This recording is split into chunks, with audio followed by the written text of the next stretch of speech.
Assalamualaikum warahmatullahi wabarakatuh. Jumpa lagi dengan saya Mas Nun, masih di seputaran anxiety disorder, psikosomatis, dan dispepsia. Alhamdulillah cuacanya sejuk sekali setelah semalaman hujan dan paginya cerah, mataharinya sangat terik, indah sekali. Suasana jadi nyaman, jadi menyenangkan, hawanya sedikit adem setelah mengalami masa agak panas. Jadi bingung saya dengan musim ini. Kemarin sudah panas banget 1 bulan, nggak ada hujan sama sekali. Tiba-tiba 3 hari ini hujan lagi. Dan kebetulan saya lagi banyak kegiatan di luar kota. Saya ada saudara yang meninggal, ada kawinan. Jadi saya selalu keluar kota beberapa hari ini. Tidak sempat membuat video, dan di hari ini saya ingin membuat video tentang perubahan, apa saja perubahan yang terjadi di diri kita yang harus diperbaiki dengan cepat. Yaitu betapa sadar, tidak sadar, atau diakui dan tidak diakui, kita ini jadi orang yang egois. Kenapa? Karena begini, kita ketika sakit anxiety disorder, psikosomatis, dispepsia, kita itu selalu diserang oleh perasaan tidak nyaman, ketakutan, kecemasan, sakit, sensasi 1001 rasa yang ada di dalam tubuh yang kita rasakan. Itu membuat kita jadi egois secara tidak langsung. Terbukti dengan apa? Ketika kita berargumen dengan orang, ketika kita berargumen dengan keluarga, ketika kita berdiskusi dengan lingkungan, orang-orang yang lain, itu mereka menyatakan, enggak apa-apa, kita selalu menyangkal dan kita mempertahankan argumen kita mempertahankan apa yang dirasakan oleh tubuh, apa yang dirasakan oleh perasaan.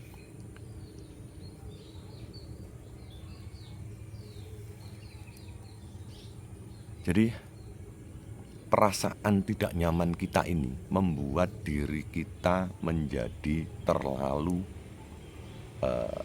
terfokus terhadap apa yang kita rasa. Itu yang jadi membuat kita susah sekali untuk sembuh. Padahal ketika kita bisa menerima argumen orang, ketika kita bisa mendengarkan saran dari orang, kita itu bisa membaik dengan cepat loh sebenarnya. Simpelnya begini, ketika sampean mengalami tidak nyaman di dalam tubuh, ketika sampean harus lari ke dokter, ketika dokter mengatakan bahwa sampean baik-baik saja, sampean disuruh minum obat, atau sampean ketika lambungnya lagi sakit, sampean disuntik oleh dokter penenang lambung. Ketika sudah selesai, sampean baik-baik saja, dan sampean ketika waktu itu sadar betul, sampean yakin dari diri sampean bahwasanya memang dokter tersebut bisa membantu memperbaiki kondisi tubuh sampean bisa menerima orang tersebut, sampean jadi sembuh. Tapi apa yang terjadi? Ketika sampean di rumah, sampean lebih percaya ke perasaan sampean lagi. Itu yang membuat sampean jadi kambuh lagi. Tadi katanya dokter saya nggak apa-apa, katanya dokter saya tadi hanya sakit lambung saja, sudah ditangani oleh dokter. Ketika pulang saya kok kumat lagi, kok saya tidak nyaman lagi, kok saya jadi cemas lagi, kan begitu akhirnya. Nah, itu masalahnya di diri kita, orang yang sakit anxiety disorder, psikosomatis, dan dispepsia. Kita tidak boleh berhenti untuk belajar. Belajar apa? Belajar untuk tidak mempercayai perasaan kita sendiri. Apa yang kita rasakan jangan terlalu dipercayai. Hilangkan, harus hilangkan. Orang bilang biasanya itu masa bodoh, orang bilang itu cuek, harus bersikap cuek. Itu yang harus dilakukan memang. Jika sampean ingin sembuh dengan cepat, lakukan hal tersebut. Jangan terlalu percaya kepada perasaan sampean. Lebihlah percaya sampean terhadap orang-orang sekeliling sampean yang selalu mendampingi sampean ketika sampean sakit, ketika sampean sudah berkeluarga. Ketika dulu saya tanya ke istri. Saya mengalami hal seperti ini. Apakah saya pernah dulu mengalami seperti ini? Tahu enggak? Sampean tahu enggak? Pernah enggak melihat saya seperti ini? Dia akan menjawab, iya pernah. Sampean pernah melakukan ini dan sampean melakukan ini, terus sampean baik-baik saja. Sudah, percaya sudah. Jangan percaya perasaan, percaya sudah orang yang dia bilang itu, atau sahabat kita. Ketika kita sering jalan, ketika kumat di perjalanan, ketika apapun itu, tanyakan dengan orang yang pernah berdampingan dengan kita ketika kita lagi kumat. Pernah nggak saya melakukan ada kejadian seperti yang saya rasakan saat ini? Ketika dia bilang pernah, kamu seperti ini dan kamu melakukan seperti ini dan kamu baik-baik saja dengan cepat, percayalah. Sampean harus percaya hal tersebut bisa bisa meredam kecemasan sampean dengan cepat. Ketika sampean percaya, tapi ketika sampean tidak percaya, sampean hanya mempercayai perasaan sampean, sampean hanya mempercayai apa yang sampean rasakan, sampean akan terlarut di zona itu terus, sampean tidak akan bisa move on dari situ. Memang susah ya. Jadi kita harus tetap belajar terus ya. Belajar terus, menaruh kepercayaan terhadap pasangan, menaruh kepercayaan terhadap orang tua jika masih muda, menaruh kepercayaan terhadap sahabat ketika kita punya sahabat yang mendampingi kita dari nol sampai sudah membaik. Jadi kita harus lebih percaya terhadap orang-orang sekeliling kita yang mereka tahu, mereka melihat, mereka merasakan perasaan yang kita rasakan. Artinya ketika mereka melihat, memantau, mempelajari apa yang terjadi di diri kita, mereka kan akhirnya tahu juga apa yang kita rasakan. Dan itu kita harus percaya. Jangan bilang, wah kamu nggak tahu apa yang saya rasakan, kamu nggak tahu apa yang saya cemaskan, kamu nggak tahu. Ketika sampean selalu seperti itu, sampean akan susah untuk sembuh. Sampean harus legowo, sampean harus sadar bahwa diri sampean itu lagi lemah, pikiran sampean itu lagi lemah, mental sampean itu lagi lemah, dan sampean butuh bimbingan dari orang-orang yang memberikan masukan tentang kebaikan terhadap diri sampean. Sampean harus percaya, hilangkan keegoisan sampean. Sampean harus tidak percaya dengan apa yang sampean rasakan. Itu yang bisa membuat kita jadi naik ke level selanjutnya. Sampean tinggal tanya saja kepada orang sekeliling sampean. Ketika saya kelingan, saya pernah nggak dulu kelingan? Terus apa yang harus saya lakukan waktu itu? Terus apakah bertahan lama? Apakah ini? Kan tinggal tanya begitu saja. Saya dulu sering tanya ke istri saya. Begitu saya takut ada perasaan tidak nyaman ketika mandi, kena air dingin, terus saya keluar dari kamar mandi, saya bilang ke istri, dulu saya pernah nggak habis mandi terus tiba-tiba cemas terus agak kelingan gitu. Istri saya tinggal menjawab karena sudah hafal dengan saya. Saya sakitkan 1 tahun dia merawat saya waktu itu, 2,5 tahun yang lalu. Istri saya hanya menjawab begini saja, dulu sampean pernah seperti itu, dan sampean lakukan adalah setelah mandi sampean langsung sarapan, sampean memasukkan nutrisi ke dalam tubuh. Setelah itu sampean santai di depan dan sampean membaik dengan sendirinya. Nah, itu kita percaya, kita harus percaya. Contoh lagi, ketika lagi cemas di tengah jalan seumpama, itu saya tanya ke teman saya yang ngajak saya pergi waktu itu, saya pernah cemas seperti ini nggak dulu? Pernah, karena kita lupa ya, atau kita tidak percaya dengan apapun yang kita percaya, hanya rasa yang kita rasakan, perasaan tidak nyaman yang kita rasakan saat itu aja. Jadi kita tanya, bro, saya pernah nggak ngalami kayak gini bro? Oh pernah. Terus apa yang saya lakukan waktu itu? Kamu duduk santai menghadap depan, duduk tegap, kamu atur nafas perut yang seperti kamu andalkan zaman dulu itu, kamu selalu nafas perut dan kamu membaik dengan sendirinya. Dan kita harus percaya dan kita lakukan lagi, selesai. Kita akan baik-baik saja.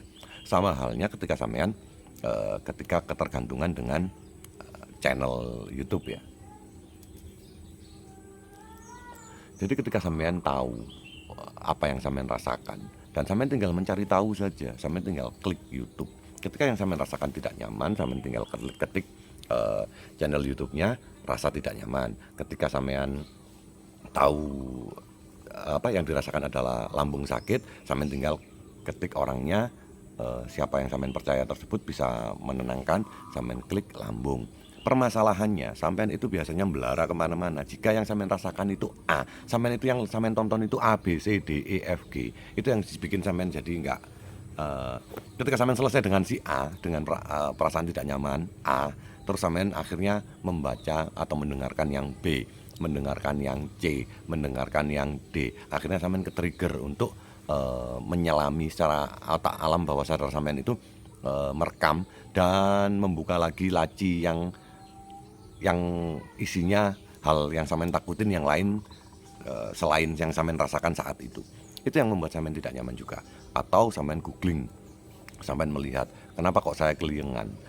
Dulu sampean ketika googling ketemu kenapa saya kelingan, itu ketemunya ringan seumpama. Tiba-tiba sampean sudah levelnya sudah naik, sudah hampir sembuh. Tiba-tiba sampean googling lagi, ketemu dengan jawaban Google yang baru, dengan di situ menyatakan bahwasanya ada penyakit berat, sampean akan mengalami kemunduran lagi. Makanya sampean itu harus tanya kepada orang-orang yang terdekat yang mendampingi sampean selama sampean sakit. Itu yang bisa membuat sampean jadi tenang. Sampean harus lebih percaya orang tersebut daripada percaya terhadap perasaan diri kita sendiri. Dan sampean buang rasa egois tersebut, sampean harus meyakini bahwasanya orang tersebut mendampingi saya setelah lama dan orang tersebut paham betul apa yang saya rasakan dan dia otaknya lebih normal daripada saya dan dia bisa memberikan jawaban yang lebih rasional daripada saya sendiri ketika dalam kondisi cemas. Itu yang harus diterapkan. Dan saya sekarang sudah nggak mau lihat-lihat ini ya, lihat sesuatu yang tentang anxiety disorder, psikosomatis dan dispepsia. Saya hanya menjalani saja, dan ketika saya mengingat apa yang pernah terjadi, saya buatkan video, hanya begitu saja. Atau ada request dari teman-teman, tolong dibuatkan video ini, saya akan buatkan video. Saya sudah stop untuk melihat video tentang anxiety disorder, psikosomatis dan dispepsia. Saya hanya menjawab seputar pertanyaan yang dirasakan oleh teman-teman, yang ditanyakan di YouTube atau yang ditanyakan di WA saya, yang teman-teman lagi kenceng bolehlah WA dengan saya. Sampai detik ini masih beberapa ada yang banyak juga yang masih WA dengan saya, dan saya berusaha untuk bisa membalas dengan cepat. Tapi kalau sudah membaik, mohon maaf saya balasnya agak sedikit lama karena tidak ada unsur urgensi di diri sampean, karena sampean harus move on, sampean harus bisa tidak ketergantungan dengan orang, sampean harus bisa mengatasi dengan sendiri. Ketika sampean tidak bisa mengatasi dengan diri sampean sendiri, sampean akan susah sekali untuk sembuh. Bukan berarti saya tidak ingin berteman dengan sampean, saya juga punya kegiatan. Saya ada istri dan 4 anak yang harus saya hidupi, saya harus bekerja, saya harus melakukan aktivitas sehari-hari saya dengan baik dan benar, dengan normal gitu loh. Jadi saya hanya menanggapi teman-teman yang lagi aktif anxiety-nya di WA. Ketika anxiety-nya tidak aktif, ya kita sekedar say hello atau basa-basi aja, nggak usah pakai telepon, nggak usah pakai WA yang inten gitu. Ya kita baik-baik saja, kita berteman, kita bersaudara, sesama sakit, pernah sakit anxiety disorder, psikosomatis dan dispepsia, tanpa harus karena mohon maaf nih ya teman-teman ya, saya juga kalau menangani banyak orang juga, ketika orang yang sudah agak sembuh saya tangani juga, saya habis waktu saya untuk menjawab telepon dan WA-an dengan teman-teman semua. Jadi saya juga bingung gitu loh. Jadi mohon pengertiannya untuk teman-teman yang sudah mulai hilang cemasnya, tinggal perasaan tidak nyamannya, saya mohon untuk bisa bisa lebih menyembuhkan dari diri sendiri, tidak ketergantungan terhadap YouTube, tidak ketergantungan terhadap mentor, tidak tergantungan terhadap siapapun. Sampean cukup tanya kepada orang-orang terdekat sampean, mulailah lebih percaya terhadap istri sampean atau suami sampean, mulailah lebih percaya terhadap sahabat-sahabat sampean, mulailah percaya terhadap orang-orang sekitar sampean yang paham betul tentang apa yang terjadi di diri sampean ketika sampean sakit. Itu bisa meringankan diri sampean dan bisa membuat sampean sembuh dengan cepat, sembuh dengan diri sendiri dengan cepat. Ketika sampean ketergantungan terus terhadap mentor, terhadap YouTube, sampean akan susah sekali untuk sembuh. Jika sampean sudah sembuh, tinggalkan sudah YouTube tentang anxiety disorder, psikosomatis dan dispepsia, tinggalkan semua, lihatlah video-video yang lucu-lucu yang menguntungkan tentang usaha lagi atau tentang semangat-semangat yang membuat kita bisa berkarya lagi. Sampean tinggal melihat ke arah sana saja, tinggalkan semua YouTube-nya. Tapi subscribe-nya jangan dicabut ya, tolong ya. Jadi ingatlah teman-teman jika pernah sakit, dan saya juga menginginkan teman-teman itu yang sudah sakit itu sudah tidak melihat video saya, sudah lepas dari video saya dan beralih ke video yang positif tentang pekerjaan atau apapun itu, tentang kehidupan yang real ini. Sampean harus melakukan hal tersebut. Video saya ini diperuntukkan untuk orang-orang yang sakit lagi, karena ada orang yang sakit, ada orang yang sembuh, ada orang yang sakit, ada orang yang sembuh. Saya tidak berharap video saya dilihat oleh orang-orang yang sama. Saya tidak berharap video saya dinikmati oleh teman-teman yang sudah levelnya sudah naik, yang sudah bisa mengatasi dirinya sendiri. Saya berharap jangan melihat video saya lagi. Sampean cukup melihat video motivasi tentang mencari pekerjaan atau membuat peluang pekerjaan baru untuk bisa mendapatkan memperbaiki perekonomian keluarga sampean ketika sampean tinggalkan pas sakit dulu. Jadi begitulah video dari saya. Terima kasih sudah melihat video saya. Assalamualaikum warahmatullahi wabarakatuh.